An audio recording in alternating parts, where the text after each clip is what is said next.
All right, we're streaming. Fancy. Hello. Hey, Igor, how are you? Thank you. Yeah. No, doing pretty good, I guess. It's a little more relaxing this week than last week, so that's nice. That's not true for me, for my week. I'm sorry, Igor. I had one of those last week. It was many, many hours, and I'm I'm glad that this week I'm actually back to working on interesting things. But I hope your week improves. Yeah, me too. All right. We're starting to get folks from core here, so let's get this started. Uh, okay, I didn't see any new pull requests this week. If I missed yours, please speak up and add it. But for now, I'll go on. I saw two close pull requests this week. First, there's this FTBFS on GCC 13 fix for RocksDB. That I think merged into Reef and not main. Erratic, you merged that one. Was that only a refix? No. I think that it's a two-stage merging. Ceph dash rocksdb and dot git, and then Ceph slash Ceph git. And according to my knowledge, I will double check. But I think that we merged to a branch that is simply named Reef in rocksdb. Oh, okay. And we're still using it. Right. The submodule on main is pointing to that RocksDB Reef branch. Okay. So we'll Yep. just need to make sure that when we update again, when we update main again, we'll carry that over, right? Exactly. In Ceph git, it's just main. Okay. However, Okay. it's a basically fix up for the version of RocksDB that we are using in main in Reef and now in Squid. Till there is no big difference, big update of RocksDB, I will prefer to keep using the Reef branch even in Squid. Perhaps.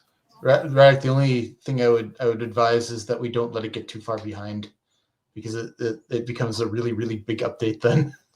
Yeah, basically we should upgrade it, keep up with RocksDB major releases, I think. Yeah, I don't know if we want to do every major release or not, but we should try to maybe. My vote would be for every release of stuff we try to get to the latest major release of RocksDB, unless there's a good reason not to. It's scary. I don't like it, but I think it's better than the alternative. Staying with outdated RocksDB, yeah. Yeah. So I guess we will make the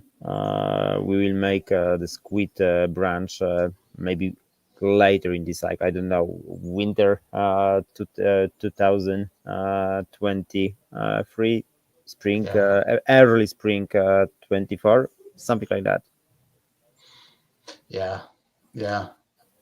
And maybe once, if we start migrating over to C-Store and Crimson, and we're just using RocksDB for the mons, maybe we revisit that. I don't know. Definitely, it seems like every time we do an upgrade, though, there's in the bug tracker and the changelog, we see that they fixed like data corruption issues. So it's like, oh, we kind of need these.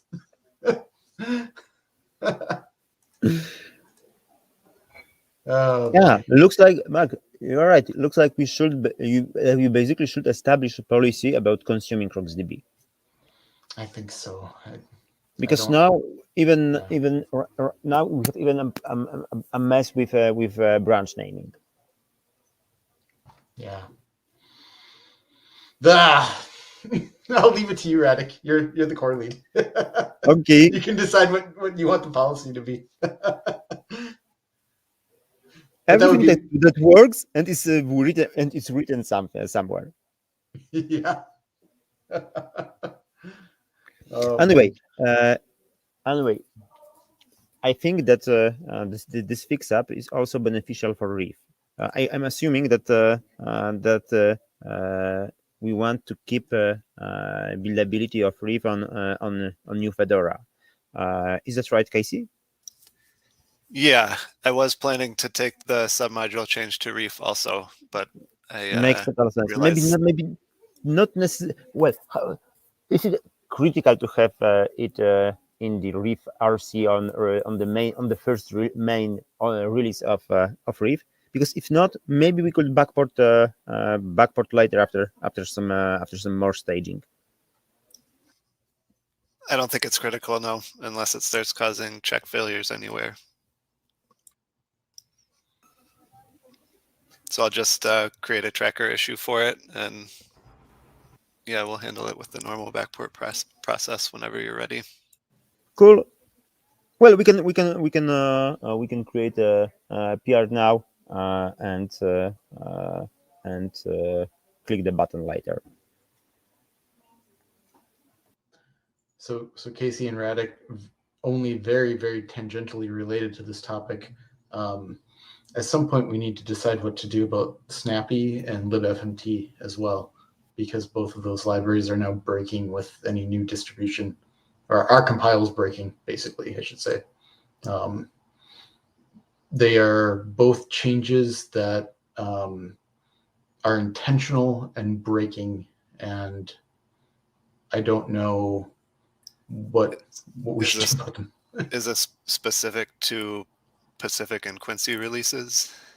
No, this is specific to like all of Ceph. I mean, the gist of is I think in Snappy they completely got rid of RTTI support, so we'd have to figure out how to deal with that. And FMT, it was some other issue. They changed the API or something for how. Yeah, I know that lib format made some breaking changes with version 9, and we have some if defs to try to handle that. Okay. I think for main, ultimately, we want to just bump the required version to 9 or higher and remove all that backward compat stuff. But that doesn't solve the Pacific and Quincy branches, which if you use system format with a version 9, then I know that we're seeing build failures there. Yeah. Snappy, I don't have a strong opinion. We might just consider deprecating it. That was what I was going to suggest. I'm glad you said it, because I don't think there's a good reason to keep it around. Google made it very clear that they are only testing and only support their own use cases for like Chrome. So it doesn't seem like it's appropriate to use it in anything else anymore. Is Snappy like good in comparison to the other plugins we have? I don't think so. It doesn't seem like it's really better than LZ4, frankly. Maybe deprecating will be difficult though, since we have compressed data at rest, at least in RGW. Yeah, that's a fair point. I think the same applies to Bluestar. Yeah. Some tests in Bluestar compression showed better performance with Snappy than anything else. It did, Adam? It was better. It did. Okay. Isn't there something else that came out recently that claims to be better than Snappy and LZ4? I forget what it was. There's some other one that is more recent. I mean, please do not take it as me wanting to hold on to Snappy in Bluestar. No, I'm okay with getting that read, but just wanted to mention it's working, and for compatibility, I don't know if we do not have to preserve it.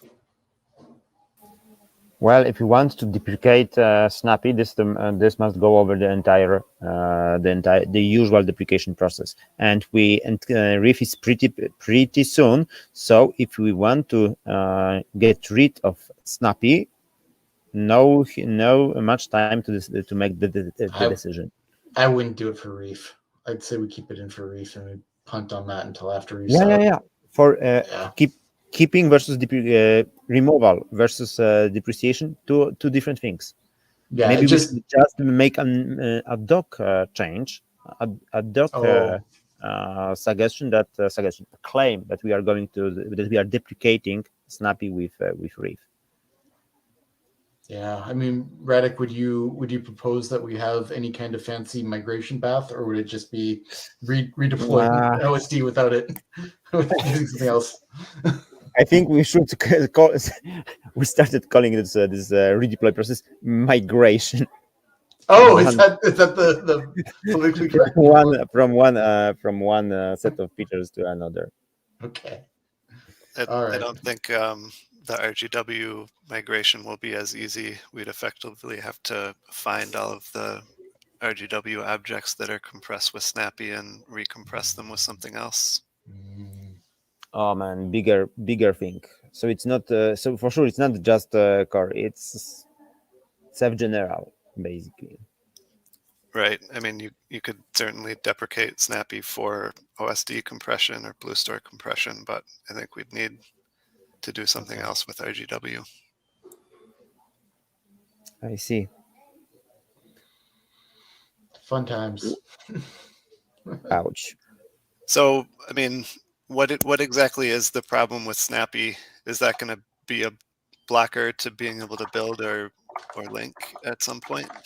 Are we prevented from pulling up to a recent Snappy version because of that? Here's the Red Hat Bugzilla for this. Oh, but sorry, I put a thing at the end accidentally. That's the Red Hat Bugzilla, and somewhere we've got the comment from Google saying that they're not going to allow the re-enabling of this in their code, in the Snappy code. So looks that no way to either you are consuming Snappy from our repository, or you are seeing a lot of problems. I mean, we could just disable System Snappy and force the use of our submodule and re-enable them ourselves, or we can do it in class. Yeah, we totally could do that. And the patch to like re-enable RTTI is tiny, so that's not... Yeah. The downside I see is that basically we are forking another component. It might be not so terribly bad, but if we could avoid it.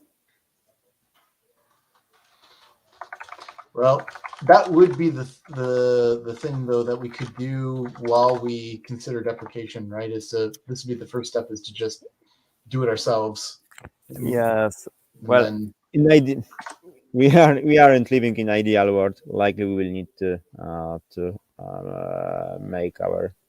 make some tiny fork of Snappy, like we did with RocksDB in the format, short-living format that we must support forever. Yeah, I guess looking at what Google is more or less saying here, it doesn't really sound like they're at all interested in any other use cases for it. So I don't know if there's much advantage sticking with upstream anyway. Have we checked for any API compliant replacement for Snappy? I guess that we aren't the very sole project facing this issue. Maybe somebody has already forked Snappy, called it, I don't know, Snappy old generation, and then they say re-enabled RTTI there. Yeah, I mean, it seems like this is hitting a lot of different projects that use it or used it. Maybe, I guess the question is, who wants to maintain that? We could just fork it and make the RTTI version and see if the package maintainers want to start packaging that. Well, we are providing, as Adam mentioned, Adam Emerson, we are having the option to build with our own Snappy, even now, I think. Am I correct? I just checked our CMake, and I don't think that we have a submodule for Snappy. We're just using system packages, as far as I can tell.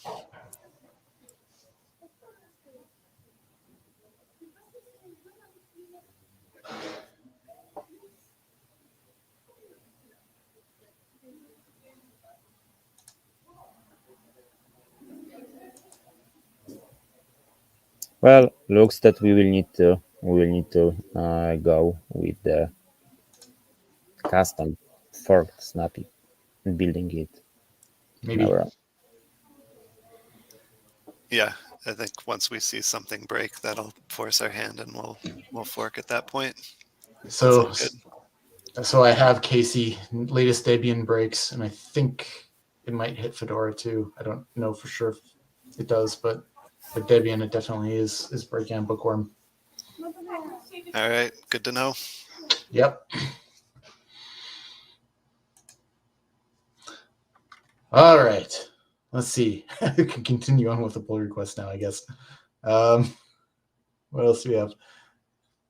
Igor, I think your writable file allocate merged. So good news on that front. Yeah, looks like that. Updated. I see, Igor, that you also approved the first part of the Elastic Shared Blobs, Adam's work on Elastic Shared Blobs, and then reviewed part 3. Oh, and you approved part And 2 as well. part 2 was approved, yeah. Yeah. So, Adam, do you feel like, or do we have Adam?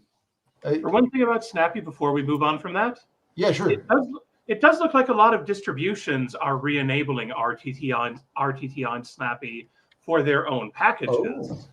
Like Interesting. Arch does that. I think I saw something upstream about Debian looking to do that because they don't like it breaking everything else either. So it might be that Google doesn't want to enable it upstream, but the people making the repos might enable it downstream. Okay. Well, that's gonna be a lovely mess, right? Lovely All right, mess. well, I like this project. Might search the Debian project for a bug tracking this, and if there isn't one, then we could create it. Yeah. Yeah, I guess if all the distros that we care to support do this themselves, then maybe we just don't bother. Ugh.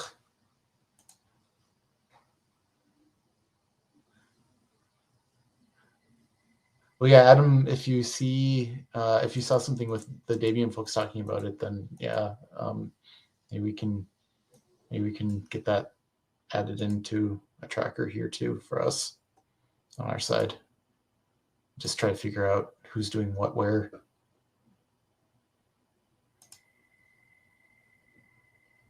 All right. So back to the Elastic Shared Blobs PR. Adam, do you feel like with Igor's approval on the first 2 parts of this, should we merge those first, or do you want to do this all in kind of one big go?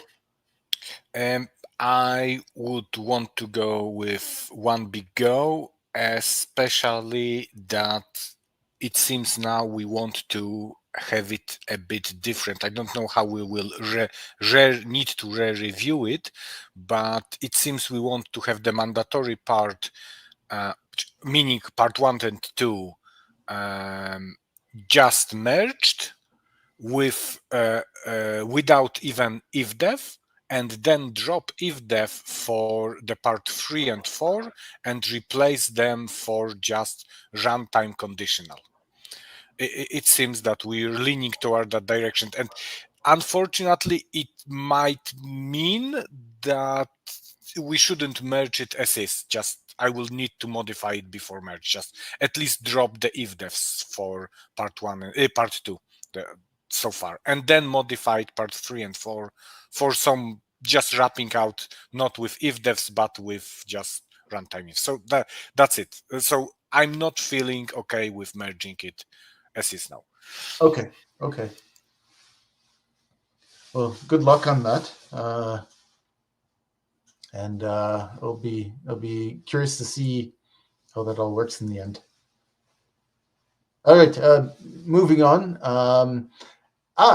So I have a very old PR here to enable TC malloc when using C star for Crimson, and it broke some of the address sanitizer checks that were being done. And Radek, I think you just merged the PR for basically The blocker for it. Yeah, the thing that makes Eder Sanitizer happy again. Yeah, the crazy one with embedding the suppression file directly to binary. But supported by the ASAN interface. They made the hooks especially for doing that. So Wow. So is this one ready to go? Do you think? Is there anything I we think need to so. do? I think so. Okay, good. It got. I think there was some trigger merge conflict. After that, we are ready. We are ready to go. Okay. Let's see here. I think it's blocked on your review. Was there?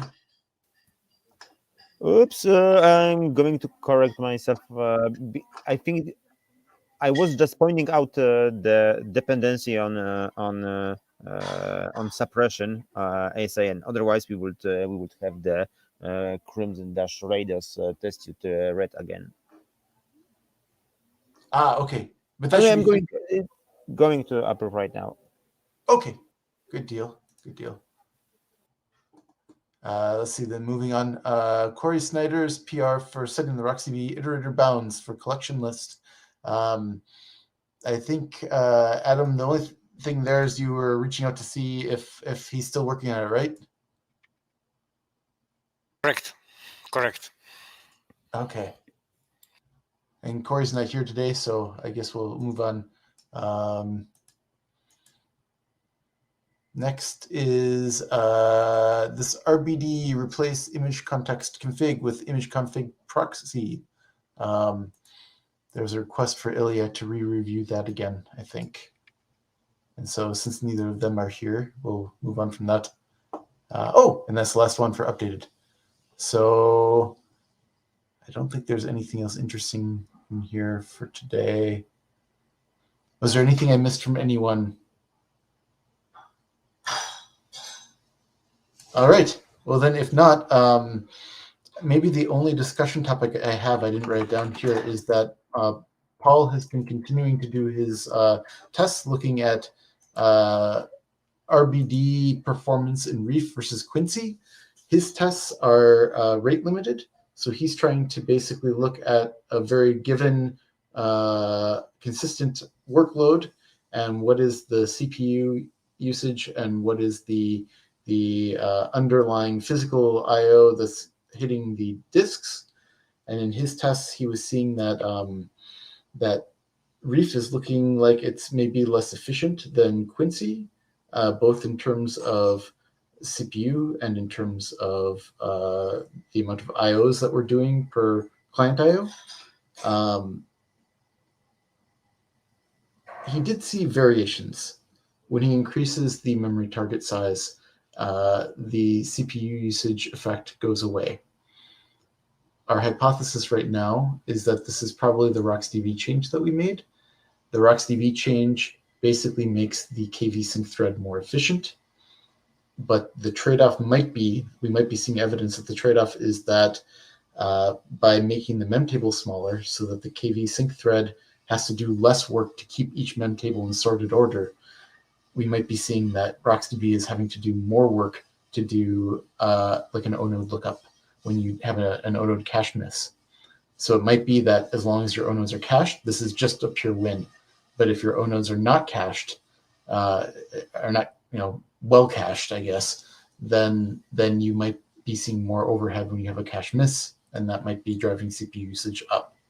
I'm trying to replicate some of his tests right now on Mako. He's also running more tests himself. His new tests that he's going to run are going to be doing very low OSD memory target tests so that O-nodes are not cached well, and seeing if that makes the effect more exaggerated. And he's also, his tests have so far all been mixed workloads, random reads and random writes. And so he's going to look at just a pure random read or a pure random write workload to see if the effect is more or less present in either of those or just always present. He also saw that the effect was exaggerated at like 8K IO sizes and less exaggerated at 4K and 16K. I have no idea why that would be. I suspect it's just an artifact of something happening at 8K versus those other IO sizes, but that was one small interesting bit of this as well. I have a theory of how it could be. It could be a pressure from caches. It could larger block data cache could further steal memory from O-node cache. Do you think though that then it would make sense that it would go down again at 16K?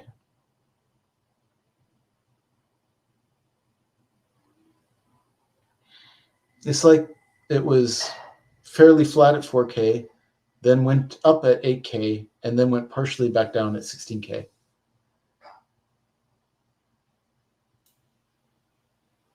No, I don't see it. Yep. It doesn't match up. Yeah. I kind of assume that there's just some artifact. Maybe it's real. It might be a real thing, but just it's some behavior that we don't quite understand yet. Well, in any event, hopefully later today or tomorrow, I'll have some tests that hopefully at least to some degree replicate what Paul's doing. It won't be exact. He's letting this IO age for quite a long time, so I'm right now just trying to get the lay of the land and do some quick tests. One thing I do notice though is that our CPU consumption in kind of a repeated test like this after you do other IO does go up, as you'd expect, since there's more metadata and more work to do to track things. So I do wonder a little bit if we're seeing some effect of the aging in Paul's tests. And I want to make sure that the aging actually looked exactly the same between Reef and Quincy, because if it didn't, maybe we're seeing some artifact of the way that it aged. But in any event, more work to do there. So that's. Oh, I have one other update. So that was one, and the other one is that I've got a user in the community that's doing some high performance tests with just a bunch of NVMEs in one node. And he reported really good results, and he actually gave me access to do some work on that node. And I'm seeing much worse results, but the results I'm seeing actually mimic what I'm now seeing on Aficionalis as well. Basically, once you get past like 3 or 4 NVMe drives, we're seeing scaling slow down, way down within the node. If you just do like a single cluster test on that node, and it's interesting because like I hit about a limit at about 400 to 500,000 random read IOPS and maybe around 180,000 random write IOPS, not counting replication. That's really similar to the per node numbers that we're getting out of Mako when we do like a big 10 node test and get like 4.5 million IOPS. Again, it's like 450,000 per node. It makes me think that we're hitting some limit in the node that we can't easily see. When we add more OSDs, the scaling just kind of tapers off after about 4. So that is something that needs to be investigated as well. And I've got tests also going simultaneously looking at that. But anyway, that's it. At least for me. Anyone else have any topics that they want to discuss this week?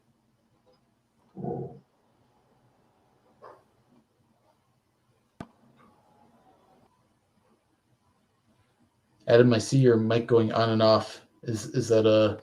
I was going to say, I found the Debian snappy bug. I don't know if we want to talk to people in Fedora and ask them if they can or will do the, or CentOS 9 and ask if they can or will do the same thing, because, you know, Debian's doing it, and I won't say we should always do what Debian does, but it's an argument. Yeah, I mean, if Debian, Fedora, and CentOS do it, I mean, that covers mostly everything. I imagine the Ubuntu guys will just do the same thing Debian does if Debian does it. Yes. So, yeah, and you said Arch is already doing it, right? Arch is already doing it, yes. Yeah, I mean, like if there's consensus, I'd say then let's just go with the flow. That'd be my vote. Adam, are you going to track this?